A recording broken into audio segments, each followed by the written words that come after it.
সারা বিশ্ব তোলপাড় করে দিয়েছে যৌন অপরাধী জেফ্রি অ্যাপস্টেইন সম্পর্কিত ৩০ লাখ নথি, যা প্রকাশ করেছে যুক্তরাষ্ট্রের বিচার বিভাগ। অ্যাপস্টেইনের নথিতে এমন কিছু পাওয়া গেছে যা কেউ কোনোদিন কল্পনাও করেননি।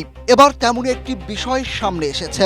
নথিতে দেখা গেছে মক্কার কাবা শরীফের পবিত্র কাপড় কিসওয়ার বা গিলাফের কিছু অংশ সৌদি আরব থেকে যুক্তরাষ্ট্রে পাঠানো হয়েছিল। গিলাফের কাপড়ের কিছু অংশ সংযুক্ত আরব আমিরাত সংশ্লিষ্ট যোগাযোগের মাধ্যমে ব্যবস্থা করা হয়। শেষ পর্যন্ত দোষী সাব্যস্ত যৌন অপরাধী জেফ্রি অ্যাপস্টেইনের কাছে তা পৌঁছে। ২০১৭ সালের ফেব্রুয়ারি-মার্চের ইমেইল থেকে জানা যায়, আমিরাতের ব্যবসায়ী আজিজা আল আহমাদি এবং আবদুল্লাহ আল মারি কিসওয়ার ৩টি টুকরো পাঠানোর ব্যবস্থা করেন। কিসওয়া হলো কাবাঘর ঢেকে রাখা কালো রঙের সোনালী নকশা করা কাপড়, যা মুসলমানদের কাছে অত্যন্ত পবিত্র।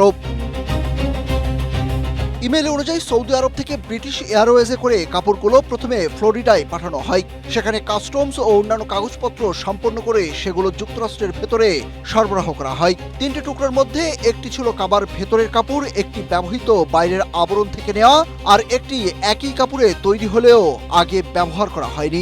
অব্যবহৃত টুকরোটিকে কাগজে শিল্পকর্ম হিসাবে দেখানো হয়েছিল। ২০১৭ সালের মার্চে এই চালানটি অ্যাপস্টেইনের বাড়িতে পৌঁছায়। এটা তার কারাভোগ ও যৌন অপরাধী হিসাবে প্রমাণিত হওয়ার অনেক পরের ঘটনা বলে উল্লেখ করেছে মধ্যপ্রাচ্য ভিত্তিক সংবাদ মাধ্যম মিডল ইস্ট আই। একটি ইমেইলে আজিজা আল আহমাদি সরাসরি অ্যাপস্টেইনকে লিখে কাপড়টির ধর্মীয় গুরুত্ব বোঝান। তিনি বলেন, কালো কাপড়টি অন্তত ১ কোটি মুসলমান স্পর্শ করেছেন, যারা তাওয়াফের সময় এতে তাদের দোয়া, আশা, কান্না ও আকাঙ্ক্ষা রেখে গেছেন। তবে নথিতে কোথাও বলা হয়নি আল আহমাদির সঙ্গে অ্যাপস্টেইনের পরিচয় কিভাবে হয়েছিল বা কেন তাকে এই পবিত্র কাপড়গুলো পাঠানো হয়েছিল। অ্যাপস্টেইন নিজে খুব কমই আল আহমাদির সঙ্গে সরাসরি যোগাযোগ করতেন।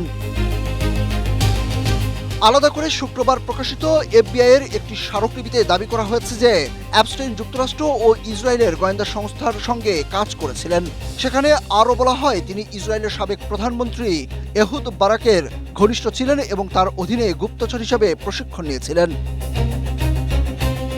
জেফ্রি অ্যাপস্টেইন কিভাবে বছরের পর বছর ক্ষমতা ও অর্থের জোরে নিজের অপরাধের জাল বিছিয়ে রেখেছিলেন তার এক ভয়ঙ্কর চিত্র উঠে এসেছে এই দলিলগুলোতে। নতুন এই তথ্যভাণ্ডার বিশ্বজুড়ে তোলপাড় সৃষ্টি করেছে। Suruj Ahmed, Asia post.